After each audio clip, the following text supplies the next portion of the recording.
Hi friends, ఈరోజు బీరకాయ చట్నీ చేసేద్దాం ఫ్రెండ్స్. మరి ప్రాసెస్ ఏంటో చూసేద్దామా. ఫస్ట్ బాండి పెట్టుకోవాలండి. స్టవ్ ఆన్ చేసి బాండి పెట్టుకొని బాండి వేడెక్కిన తర్వాత మనము ఆల్రెడీ బీరకాయలు పీసెస్ కట్ చేసి పెట్టుకున్నాము.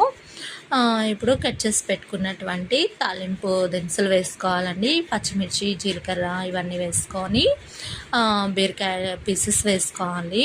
బీరకాయలు ఈ తాలింపు దినుసులు ఉడకాలండి. కొద్దిసేపు మనం మూత పెట్టి ఉడికించుకోవాలి. ఒక 5 minutes ఉడికిన తర్వాత సెపరేట్గా తీసి పక్కన పెట్టుకొని టొమాటోస్ కూడా పీసెస్ కట్ చేసుకొని టొమాటోస్ కొద్దిగా చింతపండు వేసి ఫ్రై చేసుకోవాలి. ఫ్రై చేసుకున్న తర్వాత ఇవన్నీ మిక్సీ పట్టుకోవాలండి. మిక్సీ పట్టుకొని లాస్ట్లో పోపు వేసుకోవాలి. ఈ చట్నీది మనకి ఇడ్లీ, దోశ అన్నిటితో కూడా టిఫిన్ వెరైటీస్తో కూడా తినడానికి చాలా బాగుంటుంది. మరి చాలా టేస్టీగా యమ్మీగా ఉండే బీరకాయ చట్నీ చేసాం కదా. మరి ఎలా ఉందో లైక్ చేయండి ఫ్రెండ్స్.